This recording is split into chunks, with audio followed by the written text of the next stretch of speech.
They called her the He's silent ghost of coming. Sweetwater County, the You girl who never can't spoke and never hide! cried, even when the world Stay crushed her down. behind me. On a freezing night in 1874, inside a filthy saloon full of drunk men and bad intentions, her own father stood on a table and sold her like a sack of grain. The men laughed when he shouted that she was deaf. They believed she was broken beyond use. But one man in that room leaned close enough to see the truth in her eyes. And when he whispered 5 quiet words into the storm, everything in the Wyoming Territory began to change. The winter wind howled through the crooked streets of Granite Peak, Wyoming Territory, slipping through every crack in every wall. Inside the Rusty Spur Saloon, the air was thick with smoke, sweat, and old beer soaked into the floorboards. Men crowded the tables, shouting over cards and whiskey, their laughter rough and cruel. In the middle of it all stood Otis Miller, drunk beyond reason, swaying atop a heavy oak table with mud still caked on his boots. Beside the table stood his daughter Sarah.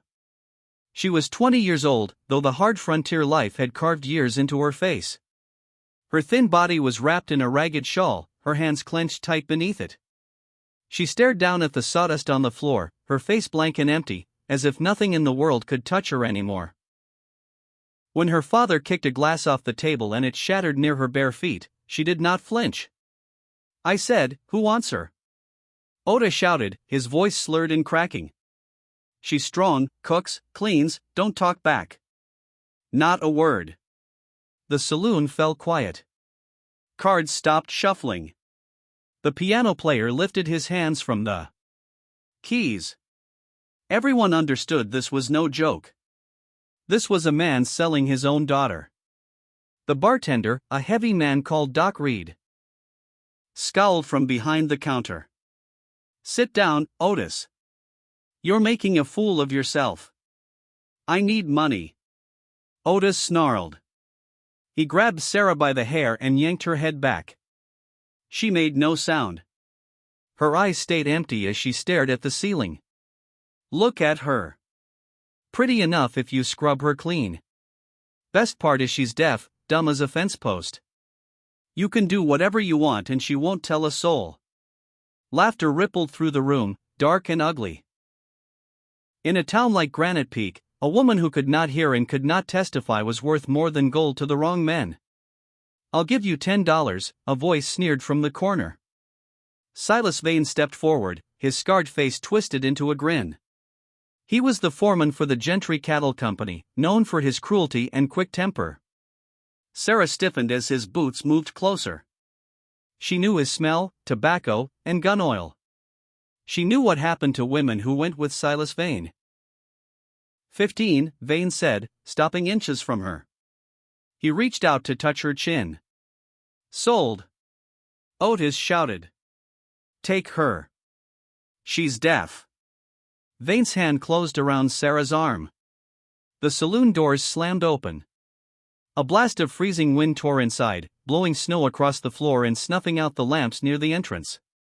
A massive figure filled the doorway wrapped in furs and buckskin. A rifle slung over one shoulder and a long knife strapped to his thigh. Snow clung to his beard. His eyes were cold and sharp. Caleb Sterling had arrived. The room shifted as men stepped back.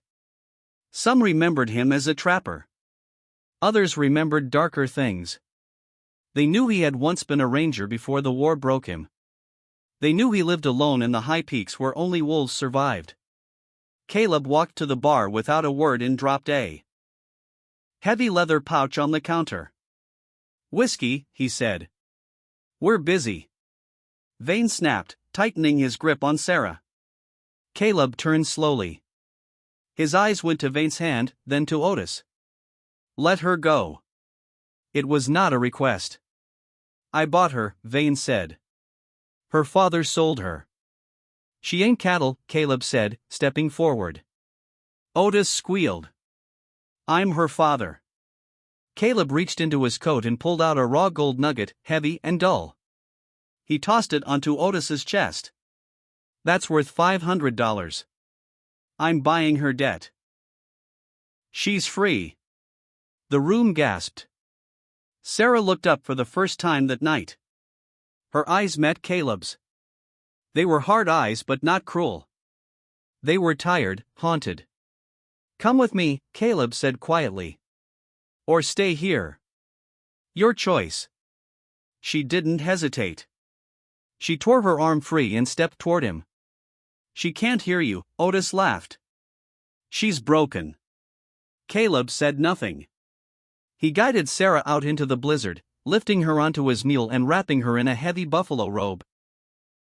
As the wind screamed around them, he leaned close to secure the straps. His mouth barely moved. "I know you can hear." Sarah froze, her breath caught in her throat. Her eyes widened in shock. For 3 years, she had not spoken. Since the night she saw her father beat her mother to death, she had buried her voice deep inside herself. It was her shield, her armor. No one had ever seen through it. Caleb did. He turned and began leading the mule up the mountain without waiting for her answer. The climb took 2 brutal days. The trail was narrow and deadly, cut into sheer rock with nothing but air beneath it. Sarah rode in silence, her body aching, her mind racing. Why had he saved her? Why had he not exposed her lie in the saloon? They camped in a shallow cave on the second night. Caleb built a fire and handed her roasted rabbit. "Eat," he said. She ate fast, starving. "You're wondering how I know," he said calmly. "When that man cocked his pistol, your ear twitched." Fear makes people listen. She felt cold despite the fire.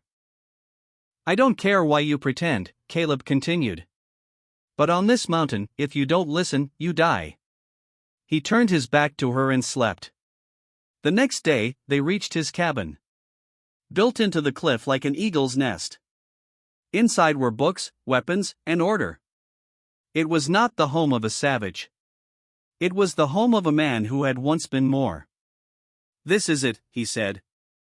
"I hunt. You cook." Sarah swallowed hard. Then she took a risk. "Why?" she whispered. Caleb froze. He turned slowly. "Because I know who your father is," he said. "And I know who Silas Vane works for." "Hi, Ram Gentry." Her knees went weak. "He's looking for something that went missing the night your mother died." Caleb said, "He thinks you have it." Sarah nodded. Caleb closed his eyes. "Then the war isn't over. It's just coming up the mountain." Outside, the storm sealed the pass, and somewhere below, men were already coming.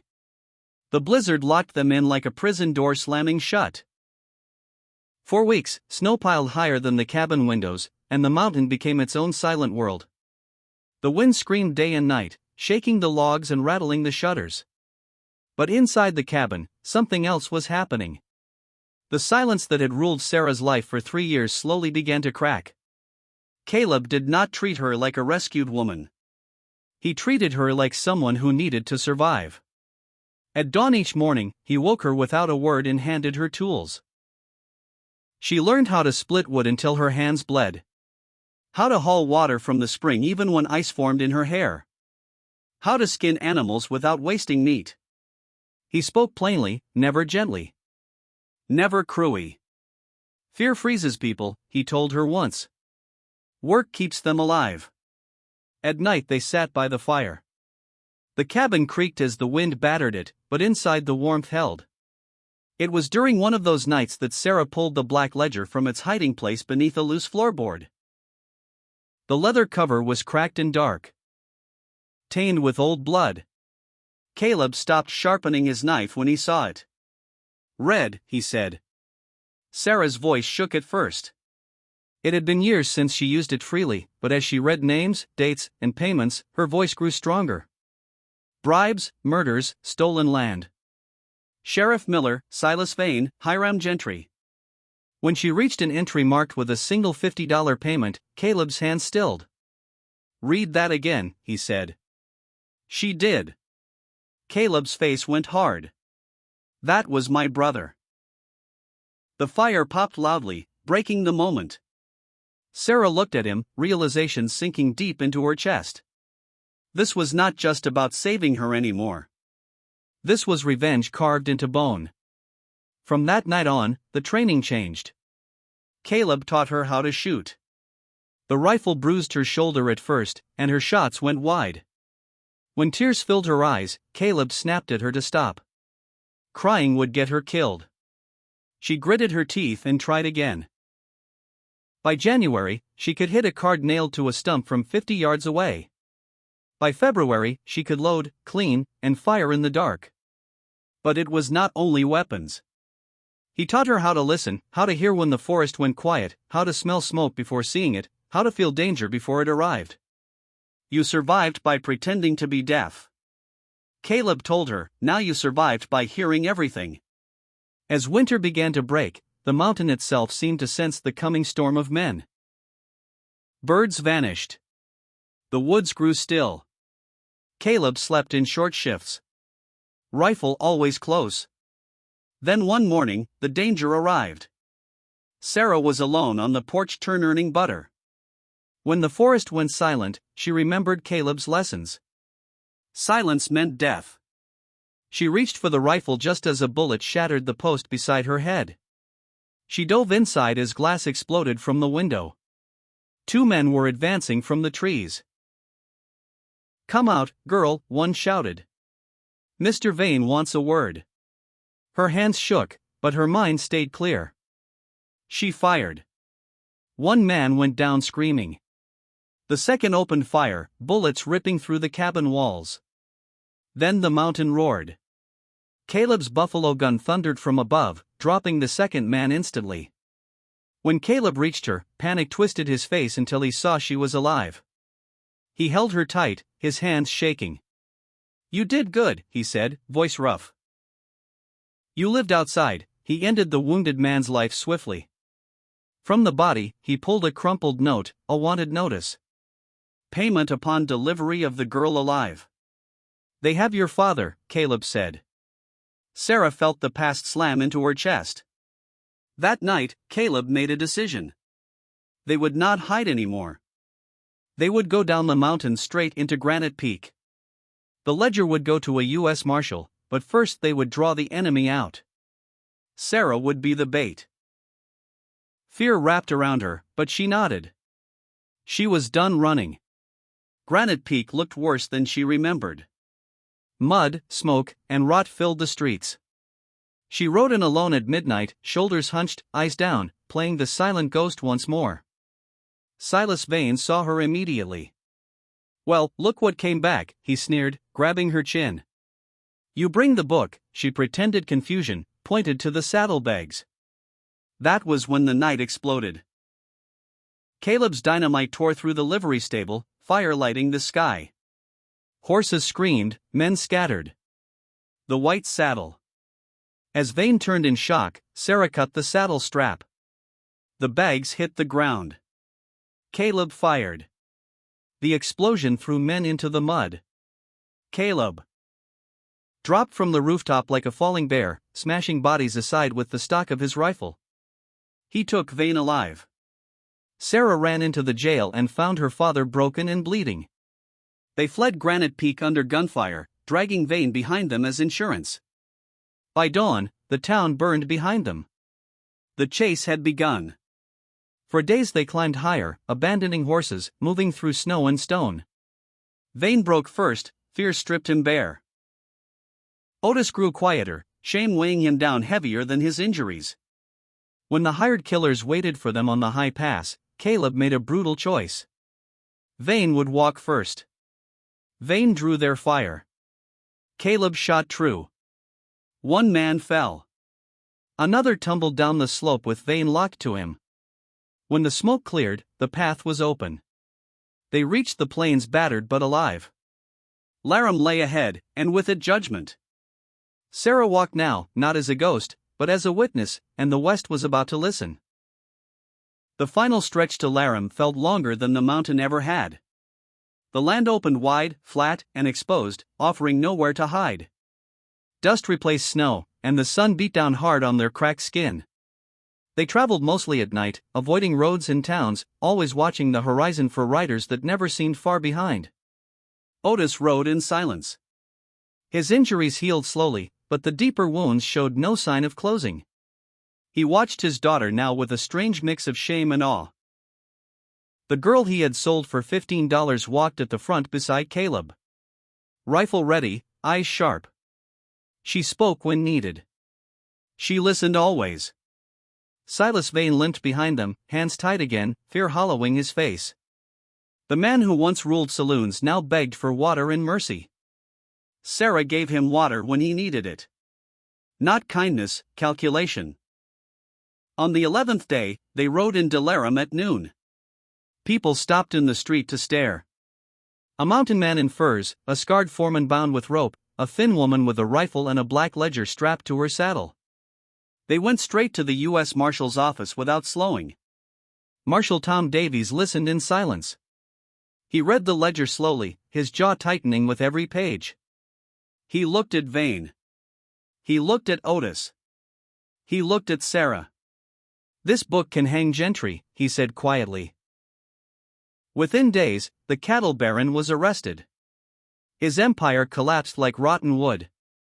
Silas Vane testified to save his neck and earned a cell instead of a rope. Otis testified too, his voice breaking as he confessed. The judge gave him 1 year of hard labor. When the gavel fell, Sarah felt the weight lift from her chest for the first time in years. She stepped outside into the warm spring sun. Caleb was gone. Panic hit her hard. She ran to the livery stable. His mule was missing, his trail already fading. She did not hesitate. She rode hard and found him at the edge of the foothills, riding alone toward the mountains. He turned when he heard her approach. "Go back," Caleb said. "You're free now." "I don't want free without you," Sarah said. He told her he was broken, that the mountains were all he knew. She told him the town had sold her for whiskey. Silence stretched between them. Then she took his hand and spoke the truth she had hidden for years. "I love you." The wolf finally stopped running. They turned back toward the high peaks together. Granite Peak never saw them again. But some say that if you walk the Razorback Ridges at dawn, you might see smoke rising from a hidden cabin. A man and a woman living where the world cannot reach them. Listening to the wind, understanding the silence.